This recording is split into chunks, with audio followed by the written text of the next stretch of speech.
안녕하세요. 오늘도 사연 튜브를 찾아주셔서 감사합니다. 오늘의 사연 시작하겠습니다. 안녕하세요. 저는 이제 막 신혼을 즐기고 있는 결혼 7년 차 여자입니다. 결혼 7년 차인데 아직까지 무슨 신혼을 즐기고 있냐고요? 결혼한 세월 말고 제가 느끼는 기분으로 따지면 요새가 가장 신혼 같으니까 그런 말씀을 드리는 겁니다. 그게 무슨 소리냐고요? 복장 터질 만한 제 사연을 끝까지 들으시면 아마 이해가 가실 겁니다. 전 금속 베어링을 전문적으로 만드는 회사에 오랫동안 다녔어요. 고등학교를 졸업하자마자 취업한 회사인데 함께 계신 분들도 좋고 적성에도 잘 맞아서 쭉 한 곳만 다니고 있었죠. 그 덕분에 넉넉하지 못한 집에 도움도 줄 수 있었고 제 미래를 위해 조금씩 돈도 모을 수 있었습니다. 그래서 제게 이 회사는 아주 고마운 곳입니다. 사실 그것뿐만 아니라 남편도 이 회사에서 만나게 됐으니까요. 남편은 제가 다니던 회사의 기술자였는데 얼굴만 아는 사이였다가 회식 자리에서 연인으로 발전해 버렸습니다. 이런 말이 어떨지 모르겠지만 결국 회사가 남편을 소개시켜 준 셈이고 술이 남편으로 만들어 준 거라고나 할까요? 아무튼 공식 사내 커플이 된 우리 두 사람은 이듬해 결혼을 하기로 약속을 했고요. 상견례도 무사히 잘 마쳤고 결혼 날짜도 길이를 택해 잘 정했습니다. 하지만 여느 커플이 겪는 일처럼 결혼 준비가 순조로웠던 것만은 아닙니다. 문제는 항상 원수 같은 돈이 문제였는데요. 사실 남편 쪽 집안도 우리 집안 못지않게 형편이 빡빡한 편이었어요. 2년 전 식당을 하다가 크게 말아먹은 예비 시아버지, 미용 쪽 유튜버를 하겠다고 메이크업 학원을 다니는 시누이, 공무원 준비만 6년째라는 도련님, 거기에다 갯돈을 2번이나 날리고 다단계로 몇 천만 원을 떼인 예비 시어머니까지 정말 멀쩡한 사람이라고는 신랑밖에 없는 그 집안에서 장남을 결혼시킬 만한 여력은 눈을 씻고 봐도 없었죠. 그나마 다행이라면 신랑이 어느 정도 모아놓은 돈이 있다는 것이었는데요. 솔직히 그 돈으로는 전셋집을 구하기는커녕 아파트 월세 보증금 하기에도 턱없이 부족했어요. 그렇다고 저랑 결혼하려면 없는 돈이라도 구해오라고 할 수 있는 노릇도 아니지 않습니까? 예비 시아버지는 일당 받는 공사장에서 일하시고 대출금 이자 갚는 것도 허덕이고 있는데 말입니다. 다행히 친정아버지가 저 결혼한다고 1,000만 원을 보태십니다. 부족하지만 이걸로 혼수라도 하라고 말이죠. 저희 아버지가 그만한 돈을 모으기까지 얼마나 고달팠을지 짐작이 되었기에 금방 눈시울이 뜨거워지더군요. 다 키워놓은 생떼 같은 자식, 다른 남자랑 집 나가서 살겠다는 딸이 뭐가 예쁘다고 돈까지 내놓으실까요? 마음이 서글프고 애달파서 결혼을 물리고 싶을 정도였습니다. 또 잘 사는 모습을 보여드리는 것도 효도라는 생각이 들면서 힘든 환경 탓하지 말고 형편에 맞춰 살자는 생각도 들더군요. 그렇게 우리 두 사람은 일단 돈을 모을 때까진 작은 집에서 신혼생활을 시작하기로 했습니다. 월세는 나가지만 둘이 같이 직장을 다녔기 때문에 문제가 되지 않았고 집은 좁았지만 차츰 넓혀가는 재미로 살기로 했죠. 아니, 그렇게 생각하려고 노력을 했었어요. 돈이 없는데 아이처럼 투정만 부릴 수 없는 노릇이었으니까요. 그리고 결혼식을 한 주 앞둔 어느 날 예비 시부모님께 인사도 할 겸 시댁에 저녁을 먹으러 갔는데요. 예비 시어머니가 버선발로 나와서는 반갑게 맞아주시더라고요. 안녕하세요, 어머니. 아이고, 우리 수정이 왔니? 며칠 못 본 사이에 더 예뻐졌네. 결혼식이 얼마 안 남아서 그런가? 아니면 내 눈에 온통 수정이 너밖에 없어서 그런가? 아이, 어머니도 참. 요새 나한테는 우리 예쁜 며느리밖에 안 보인단다. 어서 밥 먹게 앉아. 시어머니는 참 살갑게 대해주셨습니다. 어떤 면에서는 친정엄마보다 더 잘해주셨으니까요. 그러고 보면 시댁 형편쯤이야 뭐가 중요할까 싶기도 했네요. 부족하고 없는 살림이라도 시부모님 사랑 받으면서 지내는 게 훨씬 낫잖아요. 수정아, 오늘 삼겹살 구워 먹기로 했는데 괜찮지? 네, 어머니, 저 고기 좋아해요. 그래, 너 온다고 특별히 흑돼지로 사왔다. 오늘은 오붓하게 식구들끼리 고기나 구워 먹자꾸나. 시부모님 두 분, 그리고 신랑과 저, 시누이와 도련님까지 6명이서 거실에 둘러앉아 고기를 구웠죠. 시댁이 워낙 좁아서 숟가락질을 할 때마다 어깨가 부딪혔지만 불편하다는 생각보단 정겹다는 생각이 먼저 들었습니다.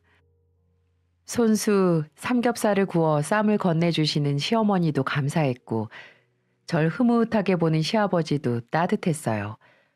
물론 무뚝뚝한 도련님과 얄밉게 말을 하는 시누이가 좀 그랬긴 했지만 말입니다. 이제 저도 이 집안 식구가 된다고 생각하니까 기분이 좀 묘하더라고요.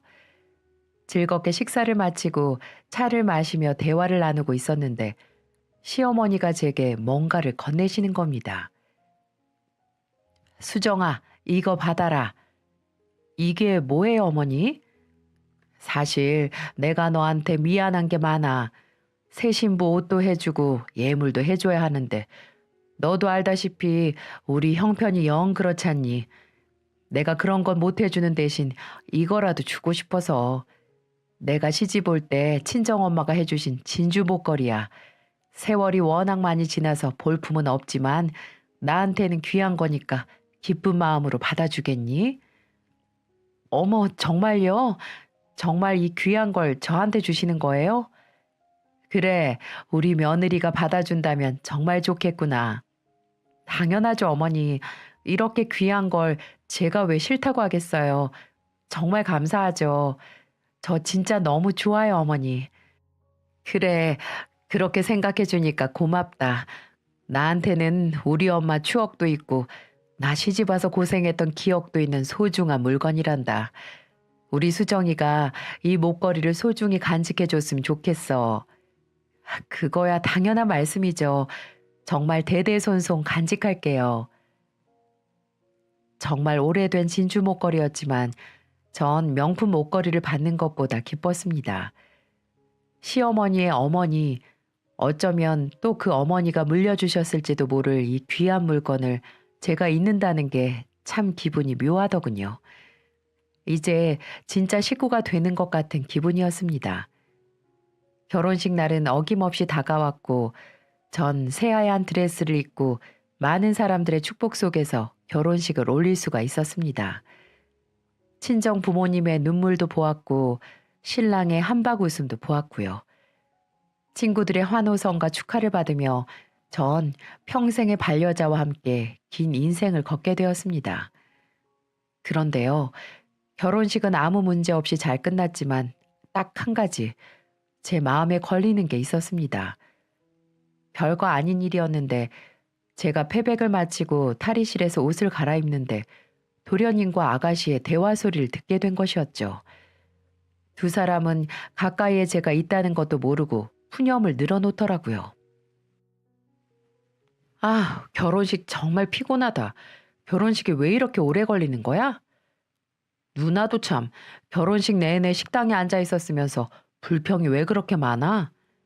그래서 더 고역인 거야. 할 일 없이 시간 때우는 게 얼마나 힘든데. 근데 넌 오빠 결혼식에 얼마 넣었니? 얼마? 내가 형 결혼식에 돈까지 내야 하는 거야? 뭐? 그럼 형제가 안 내면 누가 내니? 아, 그래? 그건 내가 몰랐네. 난 그냥 우리 집 혼사니까 안 내도 되는 줄 알았지. 그러는 누난 얼마 냈는데? 나도 안 냈어. 요새 누나가 화장품 사느라 돈이 좀 나갔거든. 그래서 그냥 조용히 입 닦았지. 아, 뭐야. 그러면서 나한테 그런 소리가 나와? 야, 너랑 나랑 똑같니? 하긴 뭐 백수 남동생, 여동생 돈 오빠 잘못이지 뭐. 뭐 어때? 어차피 오빠는 새언니랑 나가 살 건데 잘 살길 빌어주는 게 최고 아니겠어? 오랜만에 옳은 소리 하네. 도련님과 아가씨의 철없는 대화에 실소가 터지는 겁니다. 아무리 철부지들이라지만 다 큰 성인이 할 말은 아니지 싶더라고요. 형, 오빠가 결혼을 하는데 돈이 없으면 미리 아르바이트라도 해서 작은 선물이라도 준비하는 게 인지상정이죠. 저런 말을 아무렇지도 않게 한다는 게 말이나 됩니까? 저런 도련님 아가씨가 우리 신혼생활에 딴죽이나 걸지 않을까 은근 걱정이 되더라고요. 아무튼 우리는 신혼여행을 다녀와서 신혼집에서 새로운 인생을 시작했어요. 작은 신혼집이었지만 우리 두 사람만 오롯이 산다는 게 너무 좋았어요. 사랑하는 사람과 함께 산다는 기쁨이 얼마나 큰 건지 확실히 알 수 있었습니다. 그렇게 우리 두 사람은 함께 출근하고 함께 퇴근하면서 신혼생활을 즐기고 있었어요. 그런데 시어머니에게서 전화가 걸려오는 겁니다. 수정이니? 네, 어머니, 저예요. 그래, 요새 어떻게 지내고 있어? 얼굴 한번 보고 싶은데 언제 한번 들러라. 너 좋아하는 잡채 해놓을게. 그래요? 그럼 이번 주말에 오빠랑 함께 갈까요? 아니, 종혁이는 내버려 두고 우리 둘만 만나자. 내가 기니 할 말도 있고 해서. 아, 그래요. 네, 알겠습니다. 시어머니가 할 말이 있다며 남편을 두고 보자는 겁니다. 무슨 일인지 무척 궁금해서 남편에게 넌지시 물어보았죠. 오빠, 어머니가 나한테 할 말 있다고 오빠 빼고 둘만 보자시는데 뭐 아는 거 있어? 그래? 글쎄, 난 들은 얘기 없는데 뭐 때문에 그러시지? 그러게, 무슨 말씀을 하시려는 걸까? 전 궁금증을 참고 어머니를 만나 뵀어요. 그런데 어머님이 정말 뜻밖의 말씀을 하시는 겁니다. 사실 나도 이런 말 하기가 좀 어려운데 그래도 말할 사람이 너밖에 없어서 염치불구하고 말할게. 왜요? 무슨 일 있으세요, 어머니? 다른 게 아니고 너도 알다시피 종석이가 벌써 몇 년째 공무원 준비를 하고 있잖니. 도련님이요? 네, 도련님이 공무원 준비하는 거야 저도 잘 알고 있죠. 그런데요? 이놈의 자식이 벌써 몇 년째 학원비만 받아가고 좋은 소식이 없으니까 나도 애 같아 죽겠어. 그런데 네 시아버지가 식당 할 때야 그럭저럭 학원비를 대줄 수 있었지만 지금은 그마저도 부담스러워서 시아버지가 공사판에서 일당 받아와서 겨우겨우 풀칠하고 사는데 그놈의 학원비까지는 도저히 힘들단 말이다. 그렇다고 공무원 때려치우고 돈이나 벌라고도 할 수도 없고. 그래서 말인데 너희가 종석이 학원비를 좀 도와주면 안 될까? 네? 제가 도련님 학원비를요? 그래, 미안한 소리다만 그렇다고 걔가 평생 학원만 다니겠니? 그래도 몇 년씩 공부해 온 게 있는데 올해나 내년에는 좋은 결과가 나오지 않겠어? 그러니 그때까지만 너희들이 좀 도와줘라. 이 엄마는 도저히 힘에 부쳐서 못하겠다. 네 결혼 전에는 네 남편이 학원비도 도와주고 생활비라도 주곤 했는데 글쎄 이놈의 자식이 이제는 너한테 허락 맡아야 된다는구나. 그래서 널 불렀다. 가족 좋다는 게 뭐니? 서로 돕고 사는 게 가족이지? 네? 정말 예상 밖의 말씀이었습니다. 공무원 준비를 하는 도련님 학원비를 부담하라는 말, 솔직히 어처구니가 없었어요. 시어머니가 이런 말씀을 하기 전에 도련님이 먼저 결단을 내렸어야 하는 게 아닐까요? 부모님이 학원비 되는 걸 이렇게 힘들어 하시는데 그럼 일을 하면서 학원비를 벌든가 그게 아니면 시험을 포기하든가 둘 중 하나는 했어야죠. 솔직히 도련님 학원비가 얼마인지 모르겠지만 액수가 중요한 게 아니라 명목이 중요한 거 아니겠어요? 차라리 시부모님 용돈을 달라면 시원하게 드리겠습니다. 하지만 도련님의 학원비를 내놓으란 말은 여간 찜찜한 게 아니었어요. 그래도 대놓고 싫은 내색은 할 수가 없어서 일단은 알았다고 말씀드리고 집으로 돌아왔죠. 남편에게 이 사실을 얘기하니까 남편은 고개를 끄덕이더군요. 종석이 때문에 엄마가 속을 좀 끓이긴 했지. 걔가 학원을 다닌 지가 벌써 5, 6년은 된 것 같은데. 아니, 그게 중요한 게 아니라 우리가 도련님 학원비까지 내는 게 맞냐는 거지. 도련님 지금 나이가 몇인데 내가 도련님 뒤치다거리까지 해야 하냐고. 당신이 중간에서 알아서 해결했어야지. 나한테 허락 맡으라고 어머님한테 말씀드렸다면서. 왜 이렇게 생각이 짧아. 며느리가 돼가지고 그 자리에서 거절하면 어머님 기분이 어떻겠어? 에이, 뭘 그렇게까지 생각해. 그리고 결혼 전이야 엄마 아들이었지만 지금은 당신 남편인데 당신한테 당연히 허락 맡아야지. 그리고 학원비 생각보다 비싸지 않아. 몇 달 내주고 더 이상 안 된다고 할까? 오빠, 지금 돈이 많고 적고를 얘기하는 게 아니잖아. 오빠 말대로 내줄만 하면 도련님이 직접 벌어서 학원 등록하면 되겠네. 안 그래? 그렇긴 한데 이놈의 자식이 워낙 몸쓰는 일을 싫어하더라고. 알바도 못하겠다 그러고. 그러니까 문제라는 거지. 이 세상에서 자기가 하고 싶은 일 하면서 사는 사람이 몇 명이나 되겠어? 암튼 이번엔 어머님이 말씀하신 것도 있고 해서 몇 달 도와주긴 할 건데 당신이 도련님한테 확실히 말해두는 게 좋겠어. 무슨 말인지 알겠지? 딱 3개월이야. 더 이상은 안 돼. 그래 알았어. 내가 언제 종석이 만나서 딱 부러지게 얘기해둘게. 그래, 그럼 약속한 거다. 그렇게 남편에게 신신당부를 하고 제가 직접 도련님을 만나서 3개월치 학원을 끊어드렸습니다. 하지만 철딱선이 없는 도련님은 당연하다는 태도로 일관을 하는 거예요. 고마워요, 형수. 네. 그런데 기왕이면 6개월로 끊어버리는 게 훨씬 더 이익이었을 텐데 할인이 그만큼 크거든요. 아, 그래요? 괜히 돈 아끼려다가 손해라니까요. 이럴 땐 과감하게 지를 줄도 알아야 해요.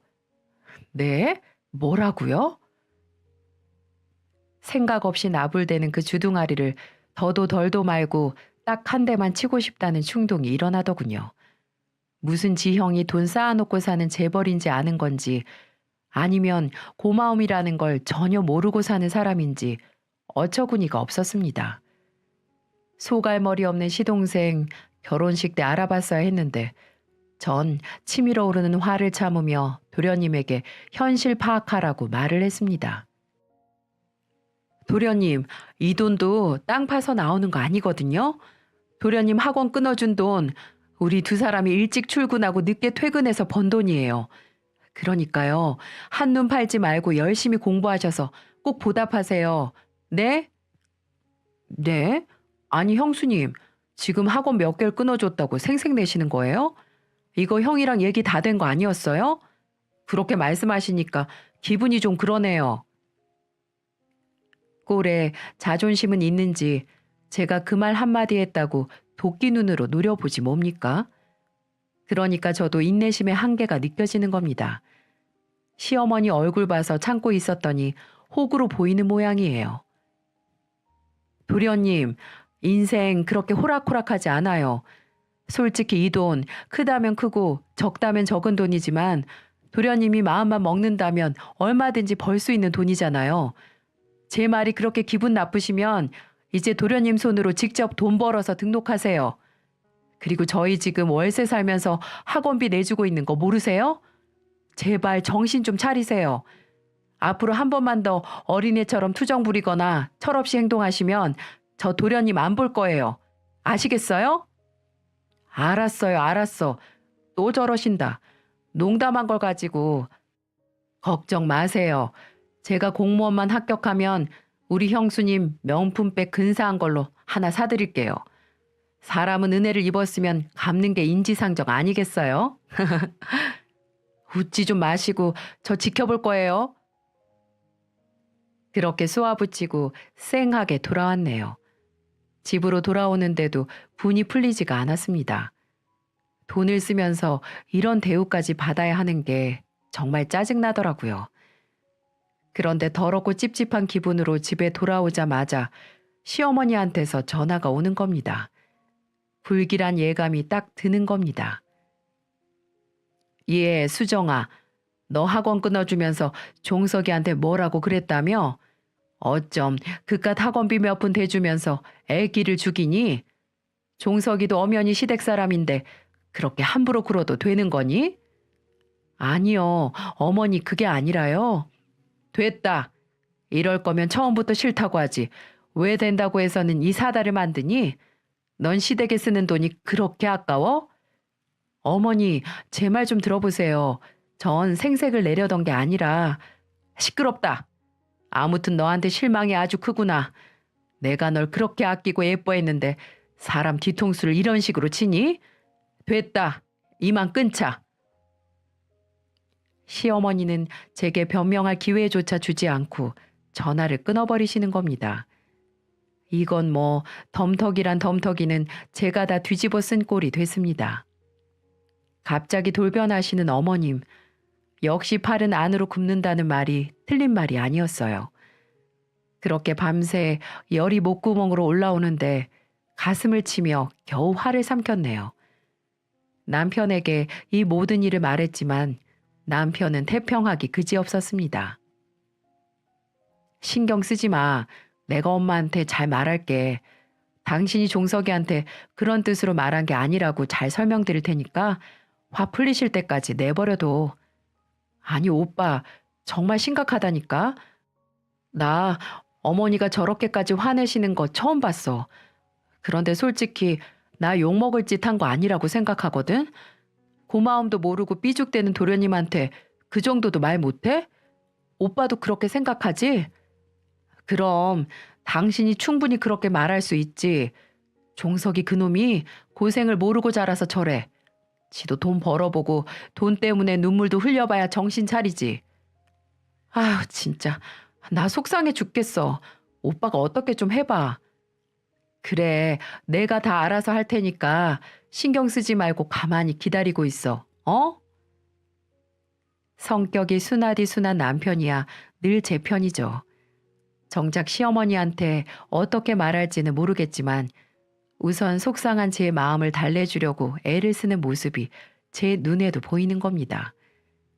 하지만 그래도 남편은 장남 아니겠어요?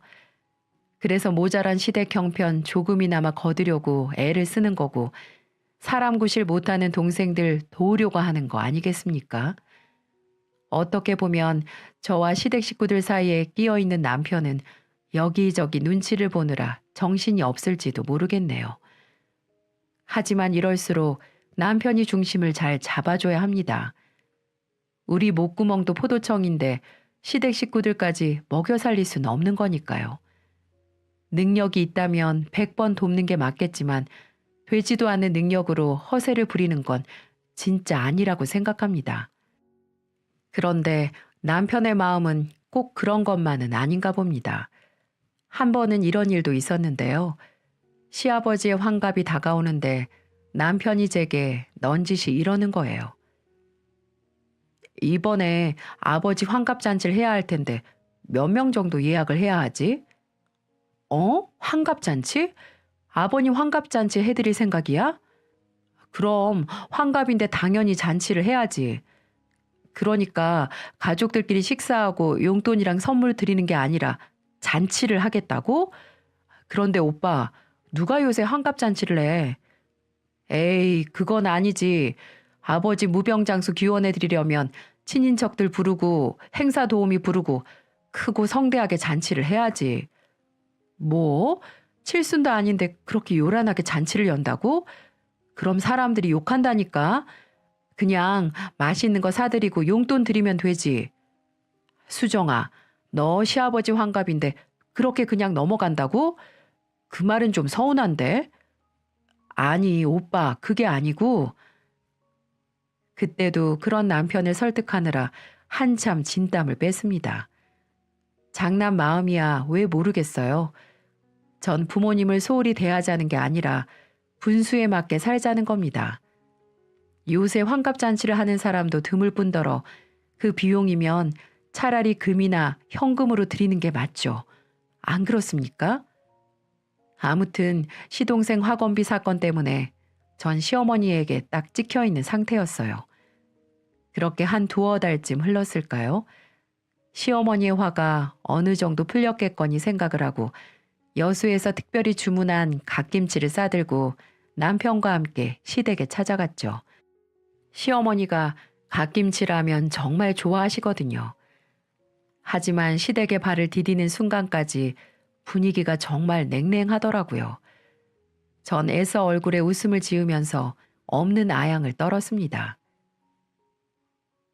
어머니, 이거 제가 여수에서 시킨 갓김치인데요.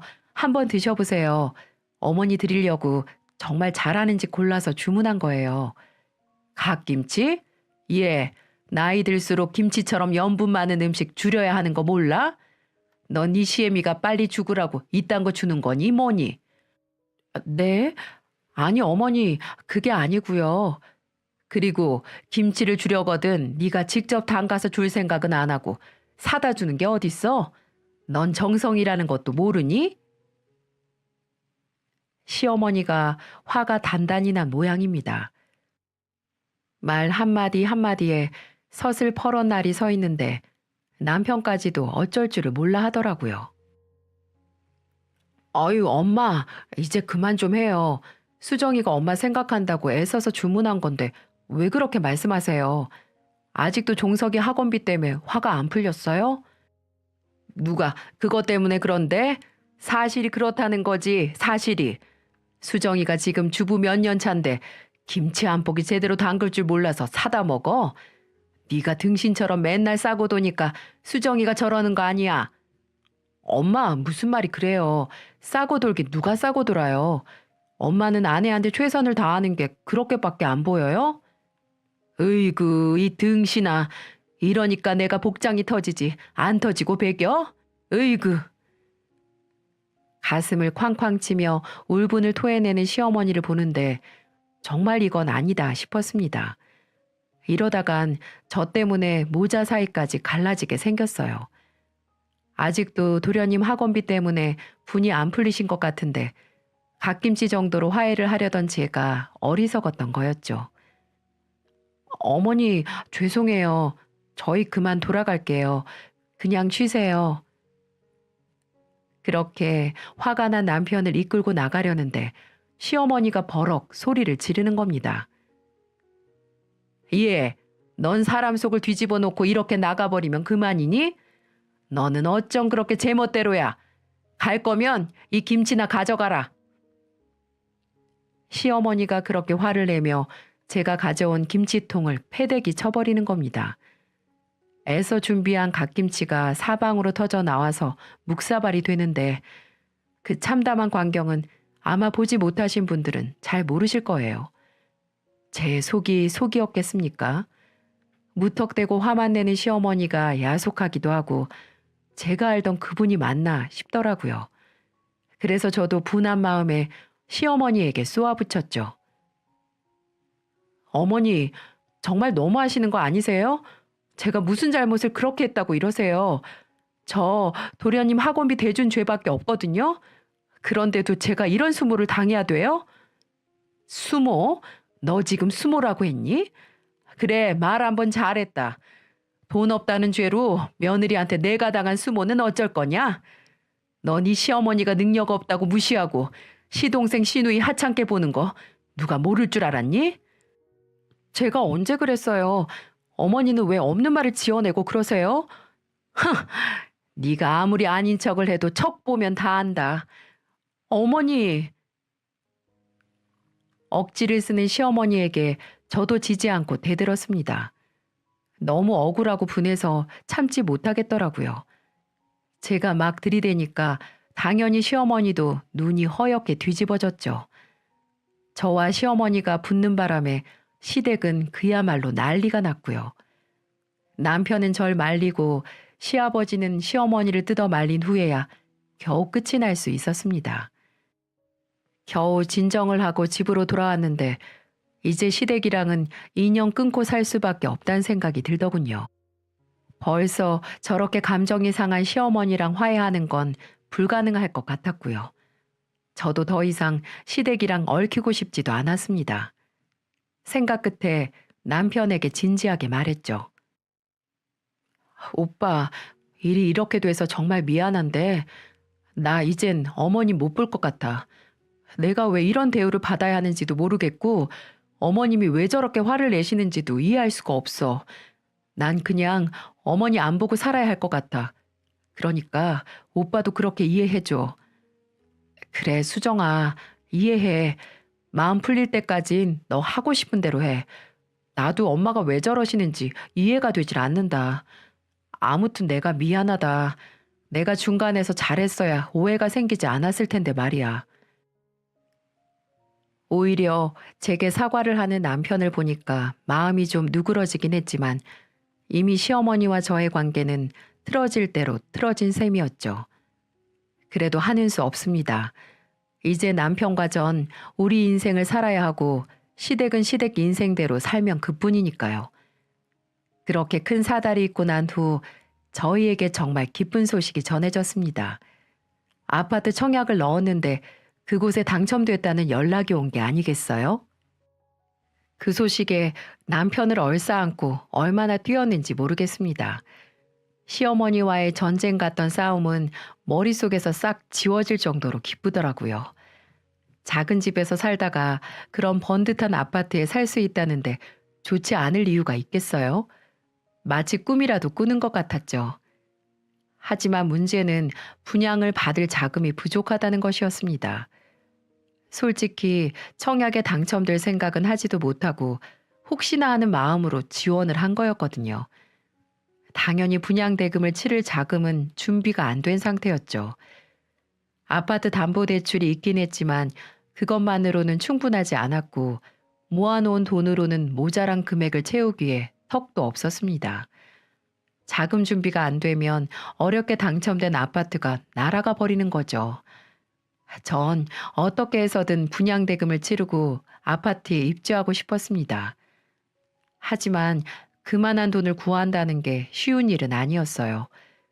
남편과 제가 백방으로 알아봐도 부족한 돈을 메우기엔 역부족이었습니다. 남편과 저는 예민해질 수밖에 없었어요. 중도금을 치러야 하는 날은 점점 다가오는데 도통 답을 찾을 수가 없었습니다. 그렇게 머리를 싸매고 있는 와중에 집으로 누군가가 찾아왔더라고요. 문을 열고 보니 얄미운 밉상 시누이가 아니겠습니까?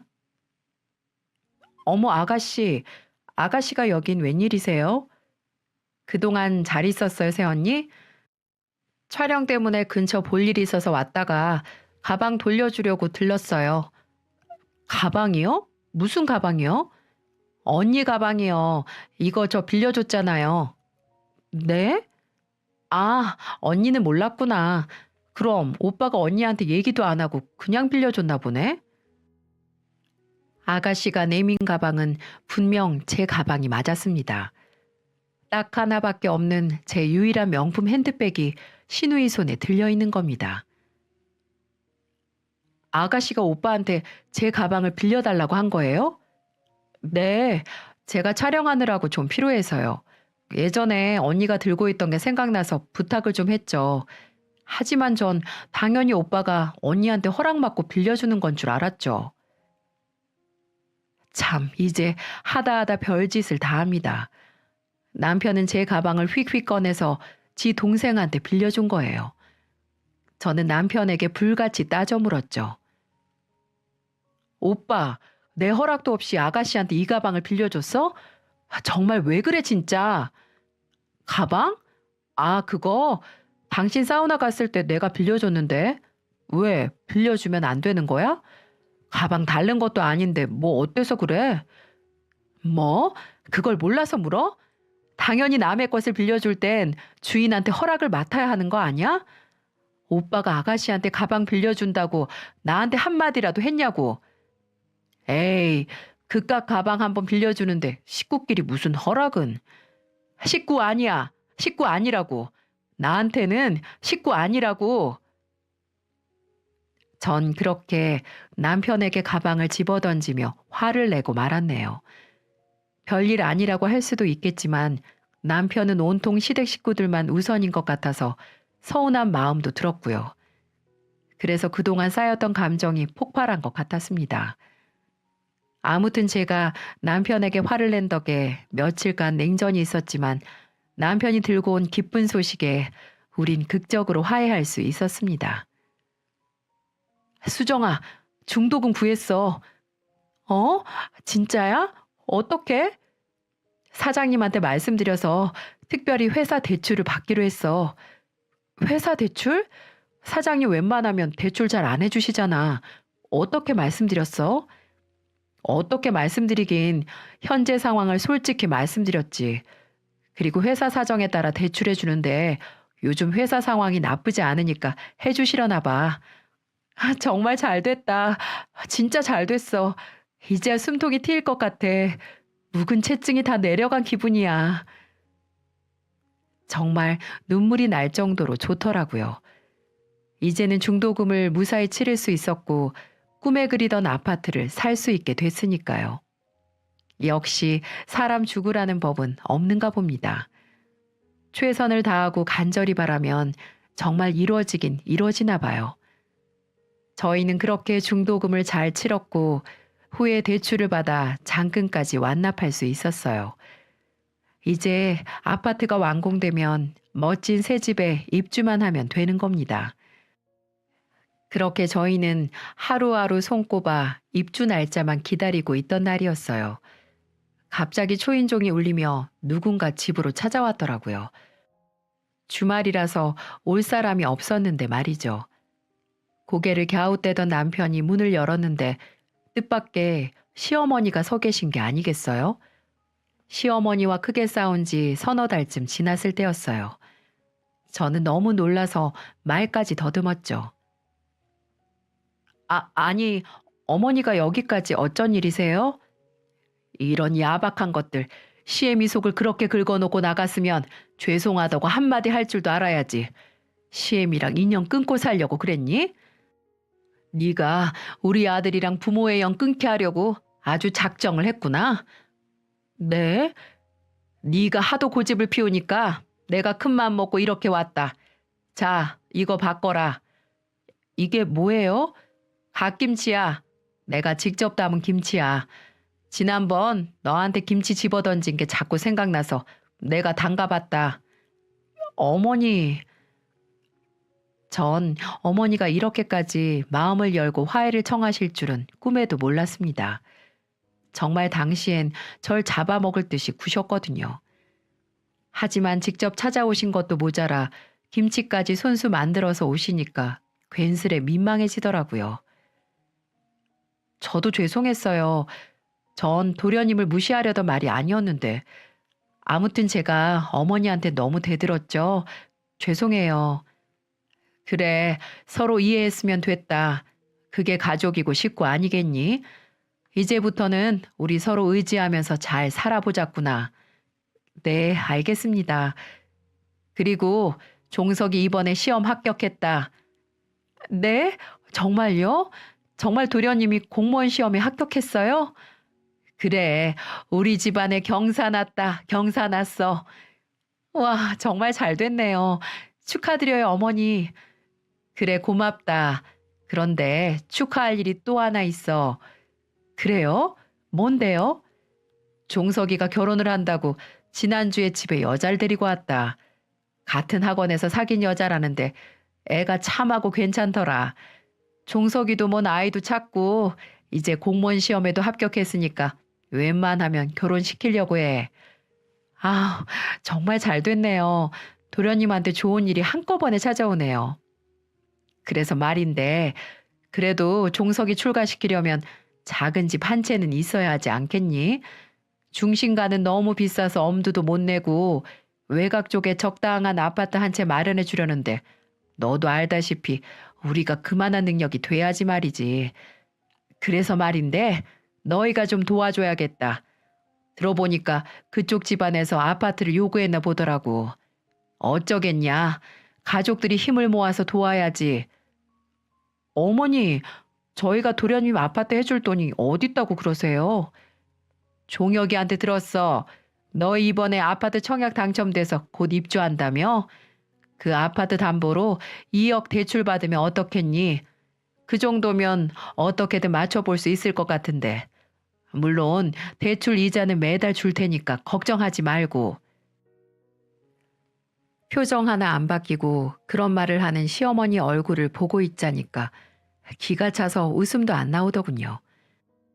결국은 또 돈 문제 때문에 기꺼이 절 찾아오신 거였어요. 아직 입주도 하지 않은 아파트를 담보로 대출을 받으라는 말이 어쩜 저렇게 쉽게 나오는 걸까요? 전 그런 시어머니랑 대화를 길게 나누고 싶지 않았습니다. 그리고 확신을 했죠. 남편과 이혼을 하는 한이 있더라도 더 이상 시댁 쪽에는 눈길도 주지 않는 게 속 편할 거라는 것을요. 전 최대한 침착하게 어머님께 말했습니다. 어머니, 이제 어머니 말씀은 더 이상 듣고 싶지 않네요. 어머니 아들, 그냥 어머니가 챙기세요. 2억 해주고 싶으면 어머니 집 팔아서 해주던가요. 뭐라고? 너 또 그렇게 싹퉁머리 없이 말할 거니? 네, 원래 저 이렇게 생겨먹은 년이니까 다신 제 앞에 나타나지 말아주세요. 그리고 혹시 장남도 챙기고 싶으시면 데리고 가셔도 됩니다. 뭐라고? 잘난 아들 데리고 가고 싶으시면 데리고 가시라고요. 청약도 제가 넣었고요. 제 명의로 담보대출 받았거든요. 그러니 정 그렇게 도련님 문제로 성내실 거면 시댁 식구들 전부 보기 싫으니까 데리고 가시라고요. 정말 이젠 지긋지긋하네요. 인연이 뭐? 제가 그렇게 질러버리니 시어머니가 뒷목을 잡고 개거품을 물더군요. 하지만 전 그 쇼 같은 모습에 더 이상 동요하지 않기로 다짐했어요. 이제 다시는 시어머니 얼굴을 보지 않을 거라고 제 스스로 다짐을 했거든요. 여러분, 이게 상식적으로 말이 되는 소린가요? 우리 결혼할 때는 단 한 푼도 도와주지 않고 도와주는 척도 안 하던 사람이 공무원 아들 둔 게 뭐 자랑이라고 2억을 내놓으라고 협박을 하다뇨. 말이라는 것이 통해야 하는 거잖아요. 그리고 시댁 일이라면 발벗고 나서는 남편도 정말 꼴보기가 싫었습니다. 시어머니가 턱도 없는 말을 하고 다녀가신 후 저는 남편에게 단단히 말해뒀어요. 도련님이나 아가씨에게 돈 10원 한 장이라도 보태준다면 곧바로 이혼할 거라고 엄포를 놓았죠. 그리고 저한테 시댁의 시자도 꺼내지 말라고 일러두었습니다. 그게 싫으면 이혼해도 된다고 했고요. 다행히 남편은 제 뜻을 순순히 따르기로 약속했습니다. 정말 이혼 서류 내밀고 내 인감 도장 찍고 남편한테 내밀었거든요. 당신 잘 봐. 앞으로 한 번만 더 내 허락 없이 시댁 도와주거나 말도 안 되는 걸로 시댁 편에 서면 당신 앞으로 남편으로 인정할 수 없어.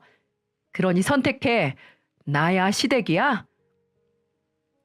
그러자 남편은 제 눈빛을 보고 현실을 직시했는지 저를 선택하더군요. 다시는 시댁에 호구 노릇 안 한다고 말이죠. 그래서 지금은 모든 경제권을 제게 맡기고 한 달에 30만 원씩 생활비를 받아가며 생활하고 있습니다. 남편 명의의 신용카드도 전부 없앴고 제 카드로 필요한 건 쓰고 있어요. 그래서 지금은 남편이 어디서 카드를 긁으면 제 휴대폰으로 띵동 하고 문자가 날라온답니다. 그 덕분에 남편은 절대로 허튼지 못하고 쥐죽은 듯이 살아가고 있네요. 시댁은 결국 제게 꼬리를 내렸습니다. 정말로 그 이후 명절이라든지 집안 행사에 참석하지 않았거든요. 물론 남편은 혼자 조용히 다녀옵니다. 장남인데 어쩌겠어요? 시모는 제게 문자라든지 전화가 와서는 이런 관계가 싫다며 화해를 요구했지만 저는 과감하게 거절했어요. 며느리인 내가 싫다며 그렇게 욕설을 하며 거친 행동을 했던 사람이 꼬리를 내리니까 웃기긴 했지만 나중에 달라질 거라는 보장이 없다는 생각이 들어 그냥 무시해버렸습니다. 그리고 나중에 안 사실인데 결혼 전에 제게 준 진주 목걸이 있죠? 알고 보니까 그것도 시장에서 파는 목걸이를 친정 엄마가 준 걸로 속이고 절 준 거였더라고요. 어쩐지 이상했습니다. 누가 봐도 싸구려처럼 보였거든요. 이런 작은 것 하나까지 속인 사람한테 왜 제가 어른으로 대접해 드려야 하고 며느리 역할을 해야 되는지 의문이 들더라고요. 그래서 모든 연락들을 다 차단해 버리고 있습니다. 이미 버스는 떠났다면서 말이죠. 나중에 정말 시모에게 무슨 일이 생기면 그때는 가볼 생각입니다. 지금은 저희에게 또 하나 좋은 소식이 생겼어요. 그렇게 노력해도 되지 않던 임신이 마음이 편해지니까 바로 생기더라고요. 정말 신기하지 않으세요? 그래서 지금은 출산 준비에만 전념하고 있습니다. 누구 하나 스트레스 받게 해주는 사람이 없으니 얼마나 행복하고 인생이 즐거운지 모른답니다.